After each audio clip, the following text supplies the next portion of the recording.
जय हिंद दोस्तों, वंदे मातरम। तो आज जो खबर सवेरे सवेरे निकलकर सामने आई है वो ये है कि भाई मोदी सरकार ने 3 कृषि कानून जो थे वो वापस ले लिए हैं। अब इस खबर के बारे में तो बात करनी ही पड़ेगी, लेकिन ये जो 3 कृषि कानून वापस लिए गए हैं इससे कुछ बातें हैं जो कि साफ हो रही हैं, और ये बातें ऐसी हैं जो कि पाकिस्तान को भी खुश कर सकती हैं। वही पाकिस्तान जो कि ये चाहता है कि भाई जम्मू कश्मीर से धारा 370 जो हटाई गई है उसको वापस बहाल कर दिया जाए।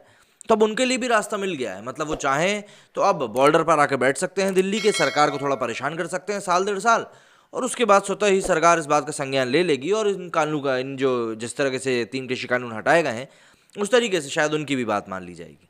इसके अलावा अगर मुस्लिम कम्युनिटी ये चाहती कि भाई 3 तलाक पर जो कानून आया है उसको हटा दिया जाए, फिर यूनिफॉर्म सिविल कोड के बारे में वो कुछ और चाहते हैं, अपनी दूसरी विचारधारा को लागू कराना चाहते हैं, या फिर जनसंख्या नियंत्रण कानून के खिलाफ अगर कोई कुछ बोलना चाहता है, तो उन सभी के लिए इस समय ये 3 कानून हटने के बाद रास्ता खुल गया है कि अब आप दिल्ली की बॉर्डर पर जाकर बैठें, सरकार को जरा परेशान करें और फिर आपकी बात मान ली जाएगी। बहरहाल ये तो सब इफ एंड बट की बातें हैं, पर मुद्दे की बात यह है कि प्रधानमंत्री नरेंद्र मोदी ने इस बार कृषि कानून जो है वापस ले लिए हैं। कई लोग इसको एक स्ट्रैटेजिक स्ट्रोक भी मान रहे हैं। देखिए, दोनों तरह के लोग हैं, जो लोग मोदी जी को सपोर्ट करते हैं वो भी हैं, जो लोग मोदी जी के अगेंस्ट में हैं वो भी हैं, दोनों ही अपनी अपनी तरह की बातें कहेंगे।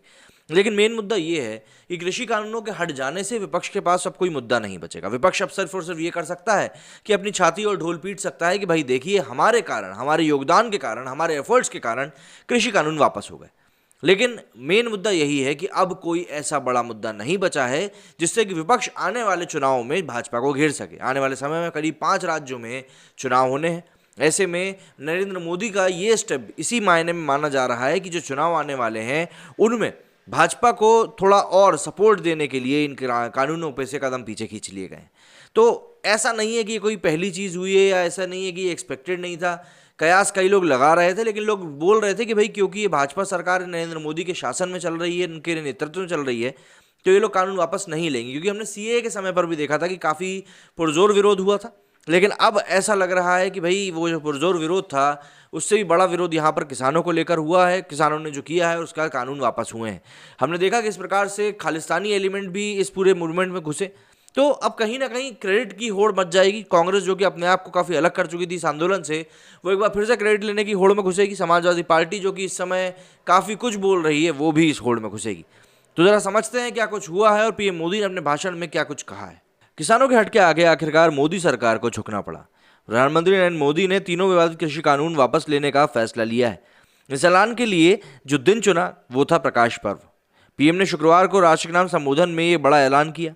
उन्होंने कहा कि सरकार ये कानून काश्तकारों के हित में नेक नियत से कानून लाई थी, लेकिन हम कुछ किसानों को समझाने में नाकाम रहे। मोदी ने अपने संबोधन में कहा कि हम पूरी विनम्रता से किसानों को समझाते रहे, बातचीत भी होती रही। कानून के लिए प्रावधानों पर उन्हें ऐतराज था, उन्हें सरकार बदलने को तैयार हो गई। साथियों, आज गुरु नानक देव जी का पवित्र पर्व है। ये समय किसी को दोष देने का नहीं है। मैं आज पूरे देश को ये बताने आया हूँ कि हमने तीनों कृषि कानून वापस लेने का फैसला किया है। इसी महीने हम इसे वापस लेने की संवैधानिक प्रक्रिया पूरी कर देंगे। मोदी ने आगे कहा कि मेरे प्यारे देशवासियों, आज देव दीपावली का पावन पर्व है। आज गुरु नानक देव जी का भी पावन पर्व प्रकाश पर्व है। मैं विश्व में सभी लोगों को, सभी देशवासियों को बधाई देता हूँ। ये भी बेहद सुखद है कि 1.5 साल बाद करतारपुर साहिब का कॉरिडोर फिर से खुल गया है। गुरु नानक देव जी ने कहा है कि संसार में सेवा का मार्ग अपनाने से ही जीवन सफल होता है। हमारी सरकार इसी सेवा भावना के साथ देशवासियों का जीवन आसान बनाने में जुटी हुई है। न जाने कितनी पीढ़ियां जिन सपनों को सच होते देखना चाहती थी, भारत उन्हें साकार करने की कोशिश कर रहा है। प्रधानमंत्री ने कहा कि मैंने किसानों की परेशानियों और चुनौतियों को बहुत करीब से देखा है। जब देश ने मुझे 2004 में प्रधानमंत्री के तौर पर देश की सेवा का मौका दिया तो हमने किसान कल्याण को सर्वोच्च प्राथमिकता दी। बहुत लोग अनजान हैं कि देश के 100 में से 80 किसान छोटे किसान हैं। उनके पास 2 हेक्टेयर से भी कम ज़मीन है। इनकी जनसंख्या 10 करोड़ से भी ज़्यादा है। उनकी ज़िंदगी का आधार यही छोटी सी ज़मीन का टुकड़ा होता है। किसान इसी ज़मीन से अपने परिवार का गुजारा भी करता है। तीनों नए कृषि कानूनों को 17 सितंबर 2020 को लोकसभा ने मंजूर किया था। राष्ट्रपति ने तीनों कानूनों के प्रस्ताव पर 27 सितंबर को दस्तखत किए थे। इसके बाद से ही किसान संगठनों ने कृषि कानूनों के खिलाफ आंदोलन शुरू कर दिया था। पिछले 1 साल से किसान दिल्ली के बॉर्डर पर धरना दे रहे थे। प्रकाश पर्व पर मोदी का संबोधन सुबह 9 बजे शुरू हुआ। ये कोरोना के दौर में देश के नाम उनका 11वां संदेश था। इस बार 18 मिनट का उनका पूरा जोर किसान पर ही रहा। मोदी ने कहा कि मेरे प्यारे देशवासियों, आज देव दीपावली का पावन पर्व है। आज गुरु नानक देव जी का भी पावन प्रकाश पर्व है।